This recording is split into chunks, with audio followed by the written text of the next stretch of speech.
mentality that seeps into the mind of people. You and me, common people.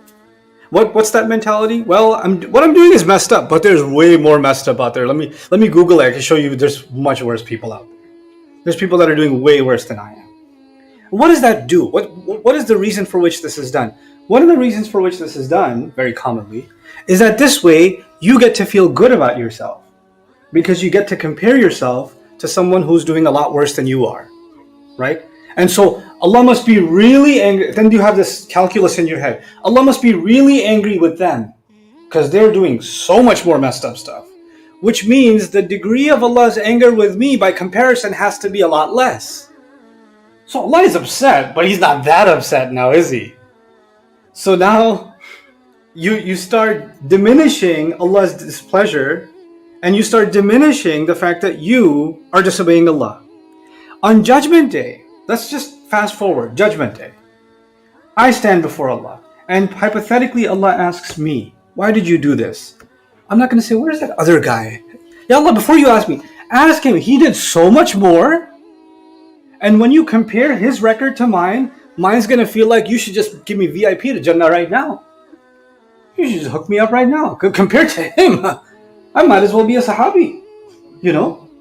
So this thought process is so everybody knows that's not how Judgment Day works, is it? Doesn't it?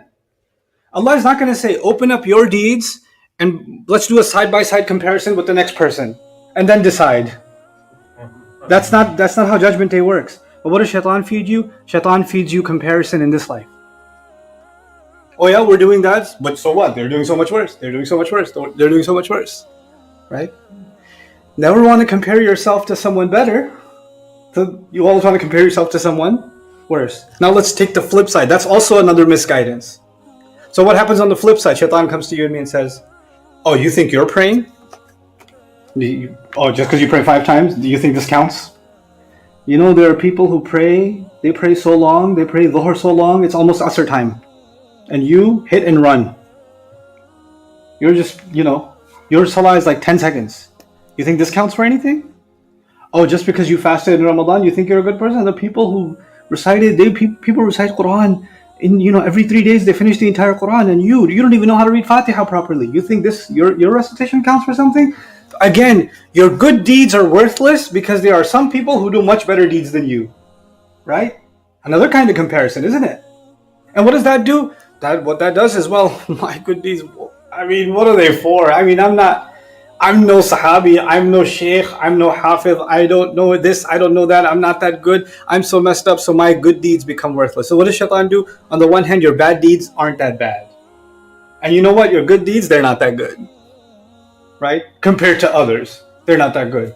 So he demotivates you from the good, and he doesn't discourage, he removes discouragement from the bad. And the simple solution to that is declared in the ayah, is لَنَا أَعْمَالُنَا وَلَكُمْ أَعْمَالُكُمْ. We have our deeds. The only thing I will answer to Allah for is what? What I did. What I did. Look, 2 people are arguing. You know why I said that? You know what they said? Do you know what they did? That's why. No. They have their deeds. They have their deeds. I have my deeds. They disobeyed Allah in their own way. That's on them. But when I have to respond, I have to see if my response is disobedience to Allah or not. Whether it made me feel better, whether I think they deserved it or not. That's all secondary. The only thing that matters now is, did I cross the line with my Rabb? Without thinking about anybody else. Without thinking about just myself. It's just me and Allah alone. Did I do right? Did I do right? It's like, if you've been consuming toxic food, then you have to detox, right? You have to eat healthy food, and sometimes you have bad junk food cravings. And your body says, go just drink that soda, or go drink eat that junk food, just pick up that chocolate again, do whatever, and there's this like unease inside you. So one of my friends, a really funny guy, he eats unhealthy all the time, right? And I was just visiting him, and he said the funniest thing. He said to me, I was telling him, his wife was telling him, you should eat healthier. And he said, yeah, I'd rather not eat grass and die healthy. I'd rather eat what I eat and die happy. So in his mind, eating healthy is just a recipe for unhappiness, right? What I'm getting at is, if you have been consuming unhealthy, then switching over to healthy is a very difficult transition, right? It's a difficult change.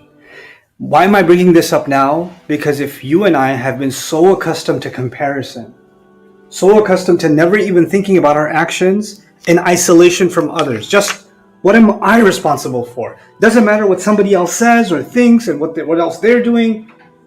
I don't think of my deeds in reaction to somebody else's deeds. I think of my deeds as some things I have to own, and I am answerable for them to Allah, not to anybody else. When I can't, it's hard to think like that. If you've been thinking in comparison your whole life, it takes a detox.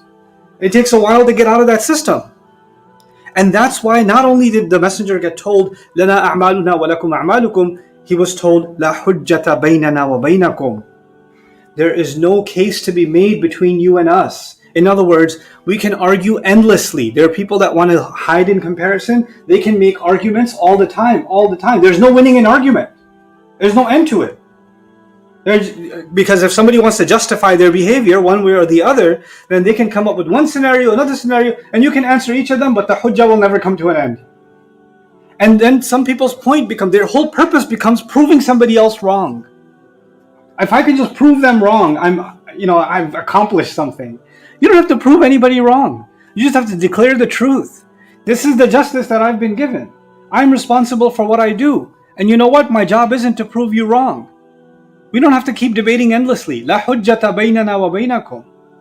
So even though we're concerned about wrongdoing and we speak out about injustice, we don't convert that into the need to endlessly debate with those we know there's no point in debating.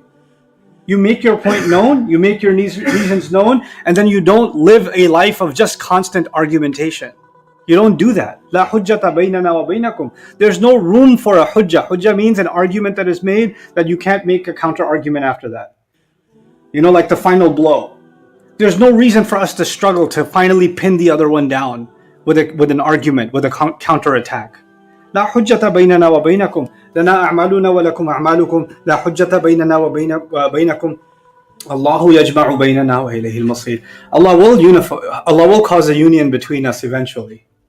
If we don't come on the same page here, if we don't figure out some way of I recognize my wrong or you recognize your wrong, and we become more unified in this life, whether we like it or not, one day we're all going to be gathered and unified anyway.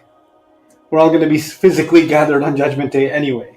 And to Him alone we have to return. And in fact, at the end of it, Allahu yajma'u baynana is also, it's kind of, some people look at this as insha'i, and they said, this is maybe a prayer that the Prophet ﷺ is making a prayer, that those that are so adamant in arguing, when you find people like that, you say, I'll never be on the same page with them. There's no way they'll ever agree with me. They're always going to be antagonistic. They're always going to be a contrarian. Those kinds of people, maybe this prayer is enough from your end. Allahu yajma'u